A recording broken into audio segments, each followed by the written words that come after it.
Selamat malam semuanya, ya ini Stock edisi 8 Mei 2025. Seperti biasa, malam ini kita akan berikan update market ISG dan juga membahas ide-ide yang masuk di kolom komentar. Stock edisi kemarin,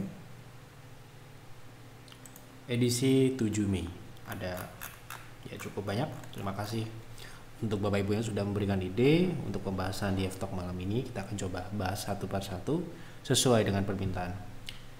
Baik, sebelum saya mulai, saya ingin memberikan update untuk promo Bulls Hunter Anniversary yang pertama. Jadi masih tersisa satu paket 6 bulan. Ya, untuk paket 12 bulan dan paket 3 bulan mohon maaf sudah habis. Jadi bagi Bapak Ibu yang masih berminat bisa mengambil paket 6 bulan diskon 300.000 ya, dari 19 menjadi 16. Baik, kita lanjut ke pembahasan saham dan ISG ya. Oke, hari ini ISG turun 1,4%, penurunan dari level 6.903. Penurunan ini wajar terjadi karena memang sudah seharusnya turun seperti yang kami bahas di Stockholm ataupun di F-Stock sebelumnya, dan ini penurunannya masih dalam tahap awal ya. Jadi mungkin ada beberapa proses yang akan dilalui sebelum melanjutkan penurunan. Jadi kemarin kita sudah menjelaskan dua skenario ya. Jika tembus 0,5, wave C akan bisa berpotensi lebih tinggi dari wave A. Tapi apabila wave B ini tidak lebih dari 6.903, berarti ada potensi wave C nanti akan sama atau lebih rendah dari wave A, gitu ya. Itu seperti yang saya sampaikan kemarin di Stockholm ataupun di F-Stock sebelumnya saat kami memprediksi pullbacknya ISG ini. Jadi belum ada perubahan sementara ini. Kita mengacu pada apa yang ada di Stockholm ya, Stockholm edisi minggu ini. Setelah target 6.900-an tercapai, kemarin sempat lebih ya, hampir ya 6970 ya. Ya, potensi pullback sebelum melanjutkan penurunan. Ini ya. Di 6.900 ini sudah kami perkirakan akan menjadi titik reverse point dari sebuah pullback B ya, wave B gitu. Jadi selanjutnya nanti kita akan lihat proses turunnya ada dua support, yaitu mungkin kita akan bahas di Stockholm bagaimana update-nya, apakah akan lebih rendah dari ini atau bagaimana nanti di Stockholm ataupun di F-Stock. Mungkin di F-Stock akan baru ada pertengahan minggu besok ya, karena saya keluar kota. Jadi mungkin di hari Kamis baru kita akan di F-Stock. Seperti itu ya kira-kira untuk sementara ISG. Yang pertama ya, kita bahas pembahasan saham apa ini. Sore Pak, hari ini turun sesuai harapan Pak Yev. Oh, ini salah nih, keliru ya. Kita tidak pernah berharap market itu turun, nggak pernah ya. Kita berharapnya naik terus, tetapi kan nggak mungkin ya. Jadi jangan menggunakan kata kita tuh kesannya tuh seneng kalau market turun tuh enggak ya gitu. Jadi kita berharap market ya naik terus, tetapi sayang tidak bisa, tidak mungkin gitu ya. Bagaimana selanjutnya ini? Porto saya sudah siap sekali ya. Nanti kalau misalkan kita lihat penurunannya bisa lebih rendah dari wave A, ya itu sangat menarik sekali, terutama untuk investing ya. Untuk investing maupun trading tetap menarik ya. Kalau market crash, market turun, semuanya bisa kita ambil kesempatan itu, dengan catatan ya tadi portofolio Anda sudah dalam kondisi yang siap ya. Siap itu ya amunisinya ada ya. Kalau misalkan portofolionya tidak siap ya mau beli pakai apa gitu kan, memperbaiki aja susah gitu. Nah yang jelas di harga saat ini pun di 6.800 ini belum terlalu terlambat untuk memperbaiki portofolio ya. Gitu, jangan sampai nanti ISG turun lagi, kemudian kelabakan, cash tidak punya, ya, sahamnya terlalu banyak sampai pusing monitornya, ya, atau terlalu besar pada sebuah saham tidak ideal. Nah itu akan membuat repot, gitu ya. Makanya saya selalu sampaikan ya kemarin di 6.900 itu adalah waktu yang tepat untuk kita bisa mengevaluasi secara maksimal portofolio kita masing-masing ya, baik yang investing maupun trading ya. Untuk trading pun kita sangat berhati-hati, sangat ketat sekali dalam hal memproteksi, karena kita tahu kondisi market saat ini sudah posisi yang sudah sangat rawan untuk koreksi. gitu ya. Jadi tidak berharap ya, ini jangan menggunakan kesannya saya tuh kok jahat sekali ya, seneng kalau market turun. Tidak ya, tidak seperti itu. Kami hanya mengatakan apa yang kami lihat. Kalau potensi turun ya turun, kalau kita lihat potensinya naik ya naik. Terkait nanti benar atau salahnya prediksi kami ini kami serahkan ke market. Tetapi sekali lagi saya tidak memiliki harapan market itu turun ya, tetapi kami melihat potensinya seperti itu ya. Kita harus sebagai analis, sebagai advisor harus berkata jujur apa adanya dengan apa yang kami lihat ya, apa yang kami prediksi. Jangan sampai ada sesuatu yang disimpan-simpan ya. Kalau ditanya saya akan jawab apa adanya di Yeftalk ini. Bahkan untuk Bapak Ibu yang mungkin bukan member Yef Advisor, karena di sini Yeftalk ya saya yang menjawab ya, saya akan jawab sesuai dengan apa yang saya lihat. Tapi kalau turun, misalkan ada kita prediksi saham PANI turun dari 15.000 ke 7.000, itu kita tidak berharap gitu ya. Tetapi yang kita prediksi memang seperti itu, secara analisa kami hasilnya seperti itu. Kayak kesannya kita, wah senang sekali ini saham turun ke sini, tidak ya. Tapi kita menyampaikan apa adanya gitu. Oke, lanjut ya. PF saham TINS untuk swing gimana Pak? Terima kasih. Oke, kita lihat.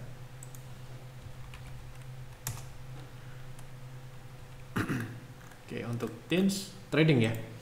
Kalau untuk swing trade sekarang ini posisinya masih berpotensi untuk konsolidasi dulu, meretest support.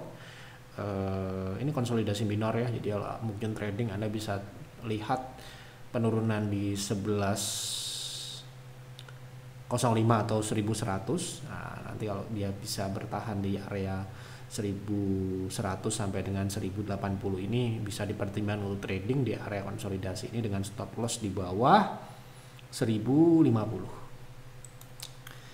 Sekarang ini masih wait and see dulu ya. Minta tolong untuk membahas PSAB untuk short swing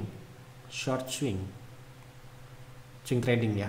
Apakah entry di rentang 249 308 risk rewardnya cukup baik? Oke, kita lihat.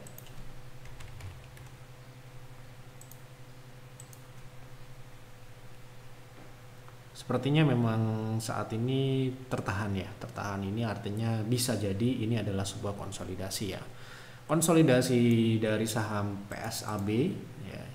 Ini bisa dikatakan cukup lebar ya. Kita lihat di sini sedang menguji support konsolidasi minor ya. Ini adalah resistnya ya. Ini resist katakanlah ini adalah resist konsolidasinya, dan ini adalah middle area, dan ini adalah support konsolidasi yang bottom line atau apa namanya, bisa dikatakan base dari konsolidasinya. Nah, ketika kita melihat dari sebuah pola konsolidasi, strategi trading yang bisa kita lakukan adalah membeli ketika saham tersebut sudah turun berada di support, itu yang terbaik ya. Kedua, jika tidak terjadi penurunan ke support, yang kita bisa ambil adalah middle area. Middle areanya ada di 276. Nah, sekarang ini menurut saya baiknya ya menunggu terjadinya penurunan di sekitar 270 ini. Jika tembus, Anda bisa dapat di harga yang cukup ideal di area 240, di mana di sini terdapat gap terbuka. Tentu saja secara risk and reward jauh akan lebih baik. Nah, bagaimana kalau prediksi saya ini salah atau skenario yang saya bayangkan ini ternyata tidak terjadi? Malah harga sahamnya breakout. Nah, justru bagus lagi. Kenapa? Dengan breakoutnya sebuah harga di atas resist konsolidasi, mengakhiri dari konsolidasi sehingga secara upside meningkat jauh lebih tinggi, signifikan gitu ya. Jadi ruang gerak naiknya menjadi lebih besar lagi gitu ya. Kira-kira sementara ini belum menarik secara risk and reward, harus menunggu dulu. Excel setelah menyentuh resisten 2200, potensi lanjutnya kemana? Terima kasih. Oke, kita lihat.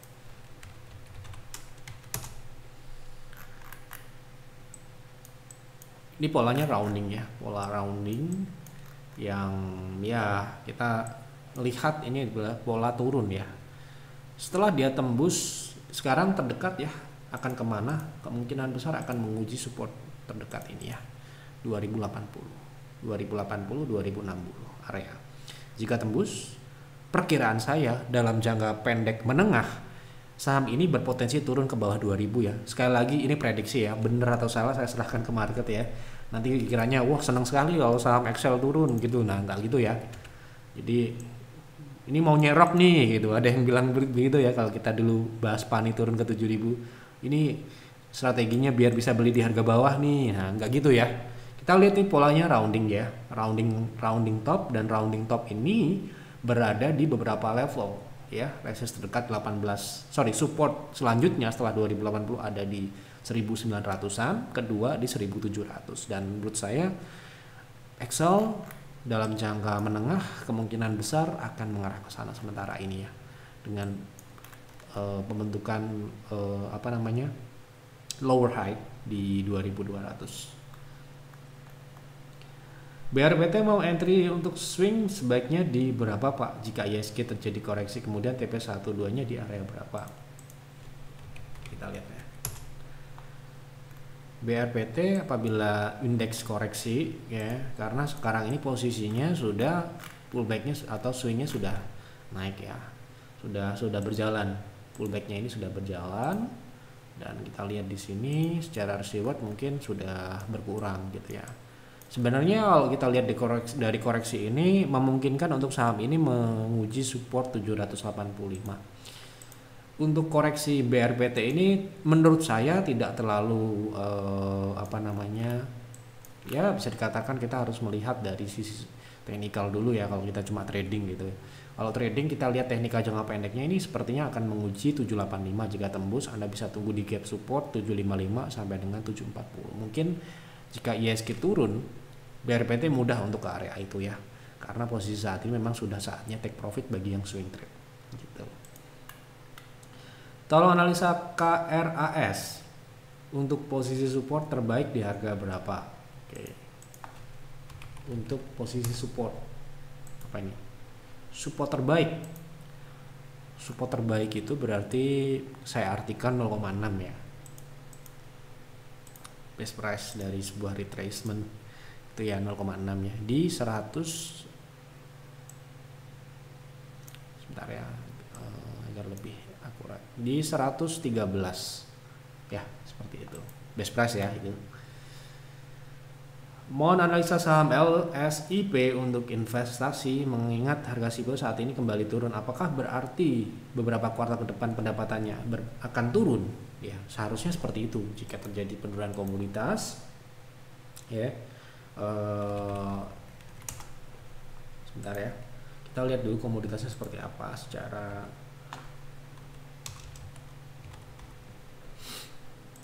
lihat dulu.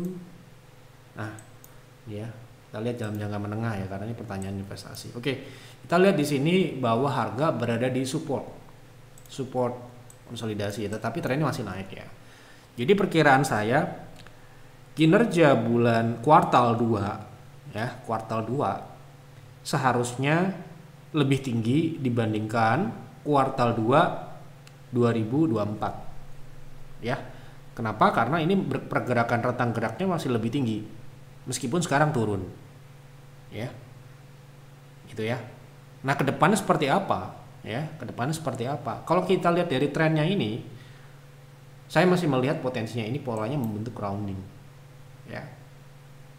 Ini mirip-mirip dengan gold tahun 2019 ya, saat itu masih di 1800 1700 kita bahas ya di Yeftalk ataupun di website ya, sebelum tembus 3000 kemarin ya. Jadi ini polanya ini sama, dan ini pola rounding seperti ini seharusnya berkelanjutan ya gitu, dan ini masih menurut saya masih ada potensi untuk dia naik lagi gitu, karena ini sudah bisa dikatakan sudah disupport. Nah, jika support ini dicapai atau pergerakannya di support ini beberapa bulan ke depan ya, setidaknya ya kinerja dari emiten CPO secara overall itu pertumbuhannya akan masih sama atau tidak ya, bisa dikatakan masih positif ya itu, tapi tipis. Kenapa? Karena sudah terapresiasi kenaikan di kuartal 1 secara annual gitu ya. Itu perkiraan saya seperti itu ya, kecuali ya terjadi crash sampai dengan menembus ke bawah 3000. Nah, itu hal yang bisa berubah gitu. Nah, kalau perkiraan saya, prediksi saya secara teknikal pun ya FCPO ini bisa kembali membentuk pola roundingnya ini, melanjutkan pola rounding ini. Kita lihat nanti ya, seperti itu. Sementara ini seperti itu ya. Jadi ini secara overall ya, nggak cuma LSIP ya, saham-saham emiten yang bergantung dengan CPO itu akan seperti itu kira-kira.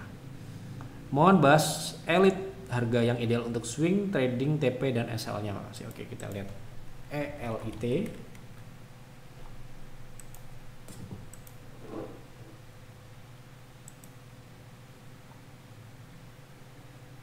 Oke. Jadi saat ini LIT berpotensi membentuk hard low ya di kisaran 184 182. Jadi mungkin tunggu di situ dulu ya. Untuk ideal mungkin di situ kalau dia rebound Anda bisa ikuti dengan stop loss di 180 ke bawah. Untuk TP mungkin masih di area terdekat di 200 level psikologis, kemudian TP kedua di 210 untuk swing. Tolong Pak analisa secara teknikal saham RALS. Saya saat ini average di harga 430. Target saya jangka pendek ambil menunggu dividen. Sambil menunggu dividennya. Dividen jika dibagikan RUPS tanggal 9 besok. Terima kasih, sehat selalu Pak.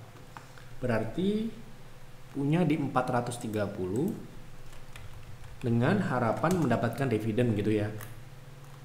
Nah, sekarang ini di harga yang relatif masih sama dengan harga beli ya. Gitu. Kita lihat ya dividennya berapa secara historical, 50 ya.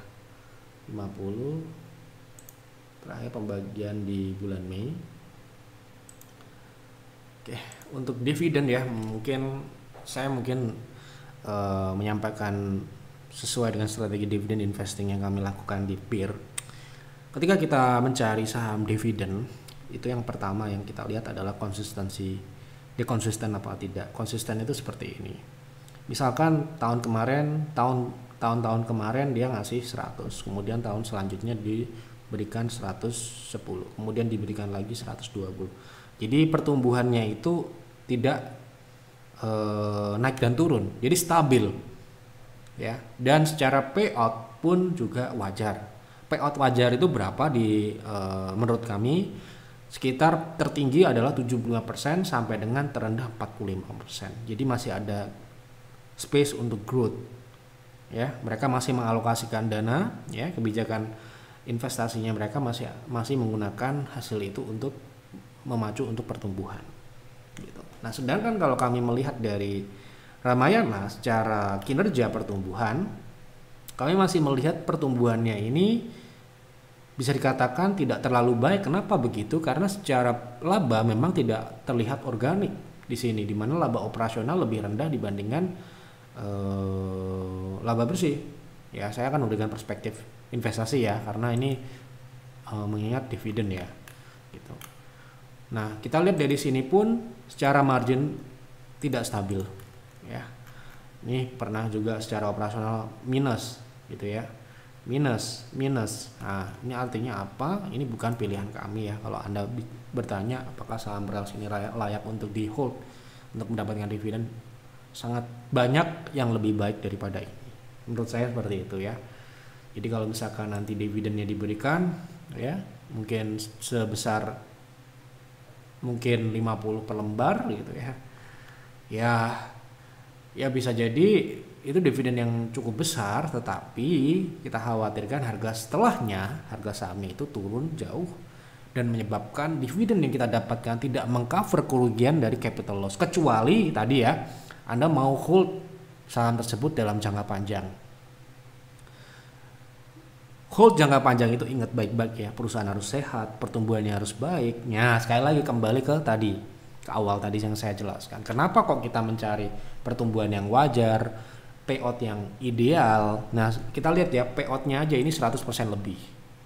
Ya. Gitu. Di 3 tahun terakhir ini. Ya. Yieldnya memang ya 8%, 9%. Sekali lagi kalau Anda cuma cari yield return dari dividen ini, sekarang reksadana RDPT itu ada kok yang ngasih 8%, 9%. Gitu. Risikonya jauh lebih rendah. Tentu saja. Gitu. Makanya kalau ditanya, kemarin waktu BRI turun ke 3.600 kok kami berani merekomendasikan? Pertama, capital gain-nya banyak, besar. Kedua, dividennya sudah memenuhi syarat di atas 10%. Kalau cuma cari dividen aja, mending saya rekomendasikan Anda jangan beli saham, RDPT aja. Gitu. Sekarang banyak RDPT yang sangat-sangat istilahnya hampir kinerjanya seperti RDPU gitu ya. Sekali lagi ini sedikit keluar ya, tetapi ini mindset investasi ya. Kita harus melihat sisi resiko ya. Jangan sampai kita tergiur, wah dividennya 50 per lembar, harga sahamnya sekarang di bawah 500 gitu. Artinya kan kita dapat sekitar lebih dari ya mungkin 10% ya. Jangan salah, kalau kita dapat dividen 10%, kemudian harga sahamnya turun 30%, bukannya meeng gitu ya gitu. Nah itulah tadi ya, ini mindset yang perlu kita sampaikan ketika kita berinvestasi dan mencari dividen ya. Sangat jarang memang peers mencari dividen ya, karena ya dividennya tidak terlalu worth it untuk kita dapatkan ya, yang kita jadikan patokan utama kita memilih gitu, karena risikonya lebih besar dibandingkan dari dividennya gitu ya. Mungkin tidak sama dengan saya, boleh beda dengan kami juga boleh. Di luar sana mungkin wah dividend investing dan sebagainya. Kalau kami mungkin pandangannya seperti itu. Nah sekarang kan kita ambil BRI karena dividennya kami anggap di 3.300, 3.400 kemarin yang kita beli, itu harga yang secara capital gain yang ada, potensi capital gain besar ya, dividennya juga dapat paling tidak ya gitu. Nah sedangkan kalau saya melihat dari Ramayana ini, kalau dividennya nanti diberikan ya sebesar yang sama dengan dividen sebelumnya ya, saya khawatir nanti sahamnya turun lagi ke bawah 400 gitu ya. Harus siap dengan itu. Monggo kalau Anda mau menunggu dividen. Kalau saya mungkin harga beli tinggi ini risiko tinggi ya. Mungkin kalau kita menyamakan dengan dividen sebelumnya, harganya sekitar di bawah turun ke 374 ya, itu sekitar 13%. Jadi risiko dengan dividen lebih besar risikonya. Sebagai businessman, sebagai investor, tentunya kita mencari risk lebih rendah daripada potential returnnya. Itu kalau kami ya, seperti itu. Nah mungkin beda, oh nggak apa-apa Pak, saya siap hold bertahun-tahun, monggo. Nah itu ya. Tapi kalau nggak siap dengan risiko itu ya mungkin bisa dicari yang lain lebih banyak. Malam baik, mohon analisa untuk saham MARK. Terima kasih. Oke, ini analisa apa? Belum bisa saya jawab ya. Harus diberikan keterangan lebih jelas. Mohon maaf ya sebelumnya ya. Silahkan dikoreksi, silahkan direvisi. Besok kita bahas mau dianalisa dari sudut pandang apa? Investor, trading, tanya teknikal, tanya fundamental. Silahkan disampaikan secara jelas di sini ya.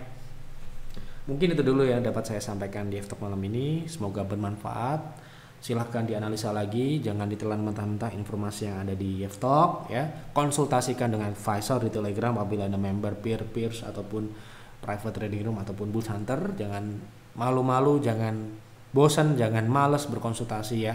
Jangan sampai nyangkut dulu baru konsultasi. Ya, itu lebih repot, nanti lebih susah untuk diperbaiki. Itu dulu yang dapat saya sampaikan.